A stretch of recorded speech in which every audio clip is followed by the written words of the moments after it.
or is that bird actually a good producer? And if you keep breeding out of birds that aren't good producers, pretty soon you have a whole loft full of them. Right. And then the role that you possess will just go away. And there you go. Well, gee, these birds are no good. Let me get a new family. Well, probably the family you had was really good. You just got to know how to put them together.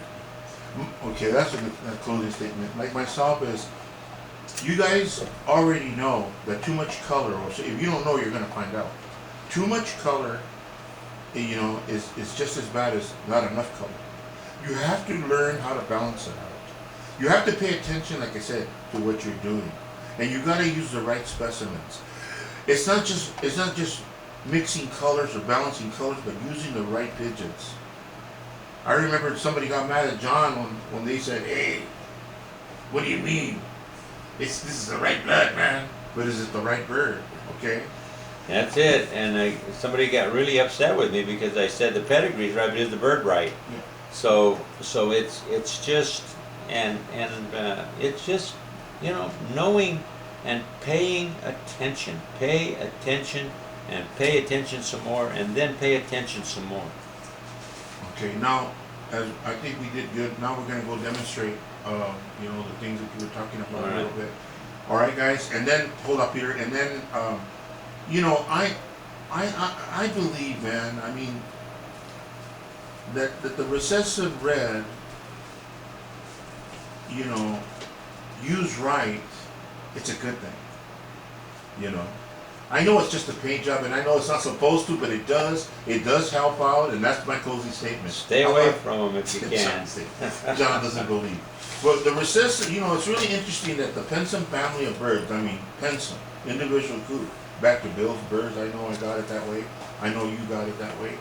And her Sparks has got it that way, and others too, like Saldana. He's been popping out a lot of recessive reds from the 514 denomination. And the whitest spreading, Spangles. Yeah. Red Spangles, you know, and that, we're heading in that direction. You know, guys. But John's all over before it. You know, guys. One thing to bring up again is, you know, a lot of breeders breed in individuals.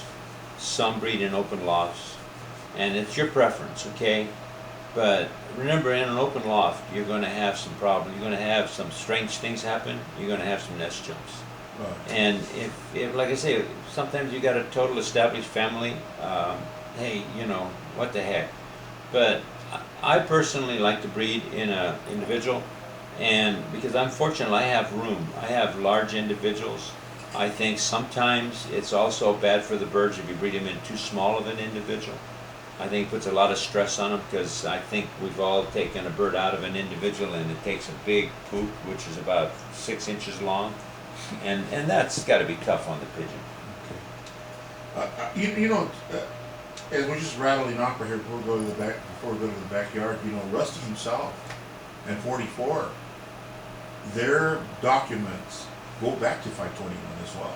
Yeah, well, They 514 and all that, they have that, so that maybe that's why they were popping it out. remember, all the birds that are here that are not American rollers go back to the imports that Vincent brought in. I mean, it all. But it's interesting enough. I mean, I wouldn't hesitate to use, you know, if I was going to make a new family or whatever. I got enough families right now. But you see, the thing is that if someone were to be wise enough to use, say for instance, a red spangle, you know, from the Rusty denomination, you know, through the Hagen Knights and the Reed Knights, or Johann Knights, or whatever you want to call them.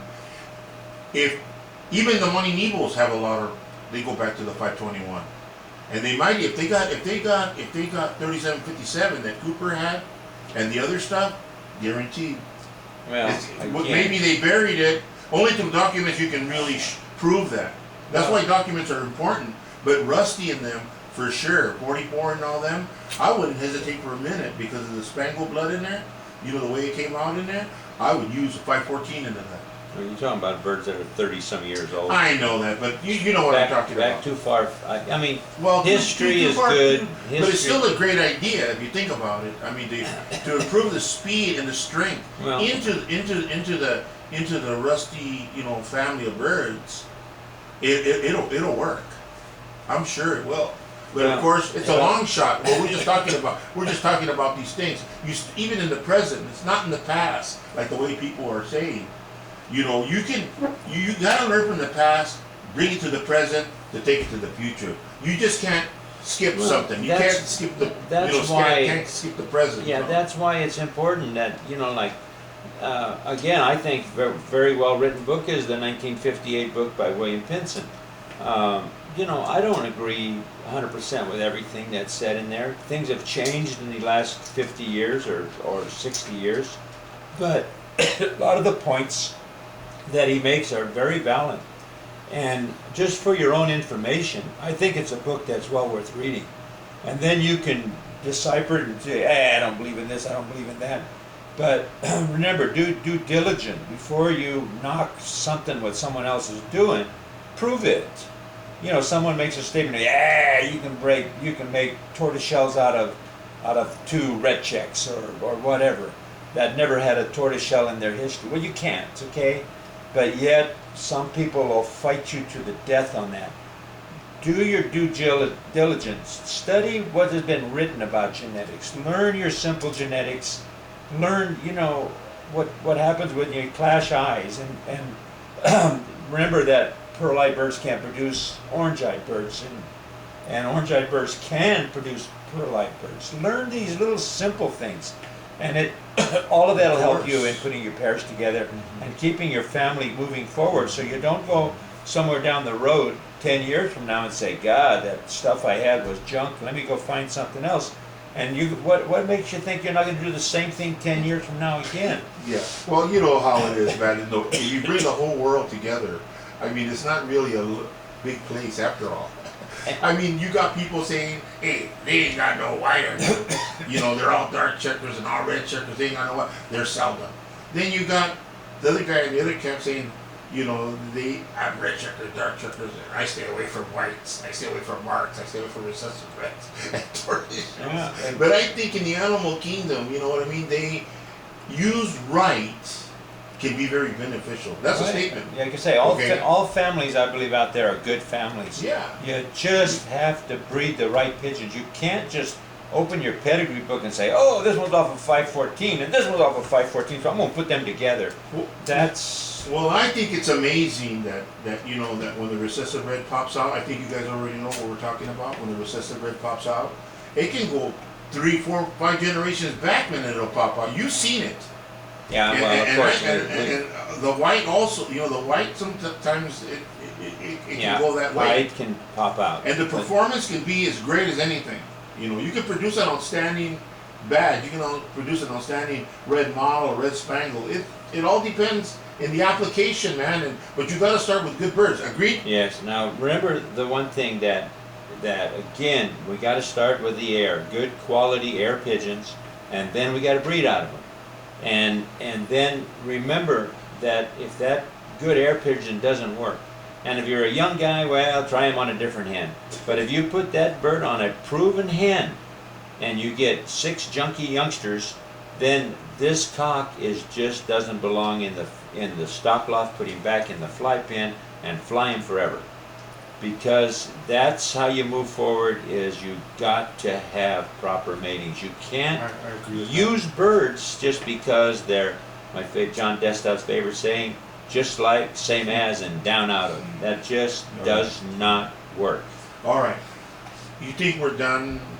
God, we'll beat this around. We're going to have an hour's worth of video. Okay. We're done here, right? Okay. Nothing else you want to add? I don't want to add. Okay, I'm done.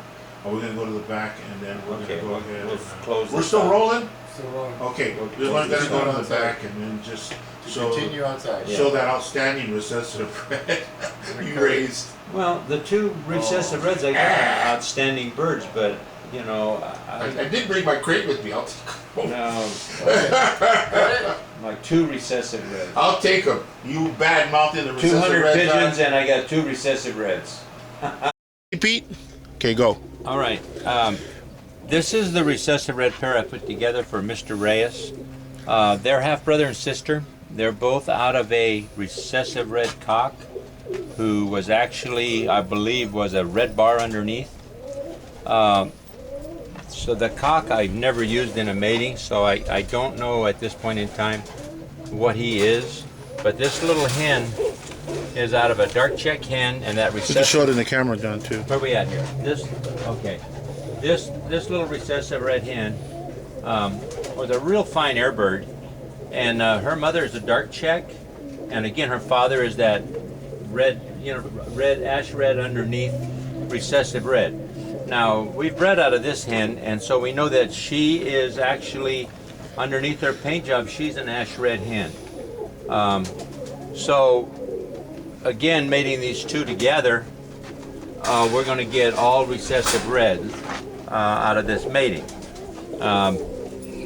So we're going to see what happens. Both of these recessive reds are fairly good feather quality. The hen is a little better than the cock.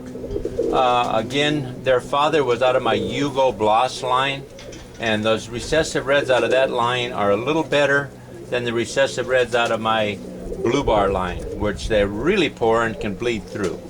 So now, just to bring you guys, give you an idea, if we went and mated this dark check cock to this recessive red hen, now since she's ash red underneath, that's a sex-linked mating. If this cock carried recessive red, we could get recessive red youngsters. But if he doesn't, all the youngsters out of the mating will be carriers of the recessive red pattern. So that's what would happen with this. It'd be a sex-linked mating. All of the cocks would be ash red. All of the hens would be blue. And so if we got a recessive red one and it was blue, if we had let me make it a little simpler. If they had a blue baby out of this mating, and it was paint job on it was recessive red, we know it would be a hen because it's sex-linked mating. Mm-hmm. Same with the cock. If we get a cock and he was a recessive red cock underneath, he would have a red paint job, and we know that he'd be an ash red cock.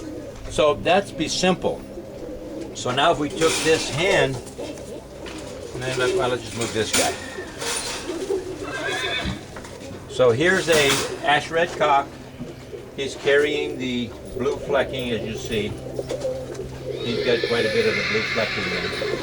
So if we put this together, we actually have two ash reds mated together. So we can get, if we got something that was a hen and it was recessive red, we would know that it was the blue underneath. With the other, we could also get in the other direction, a red check. So it's a matter of the hens could be red check or blue check underneath that paint job, and so we'd have to figure out what was what. And again, that's why you made it back to a color like that. If they all turned blue, that hen was blue. If you get a red one, the hen was red. So you need to figure out what is underneath, except if it's a sex-linked mating. Mm-hmm. But again, with this mating, if you did get a blue checker, it'd definitely be a hen. Okay, so one thing genetically, an ash red hen cannot produce a blue cock.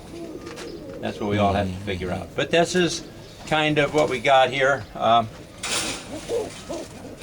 Remember, a recessive red bird has a pure red tail.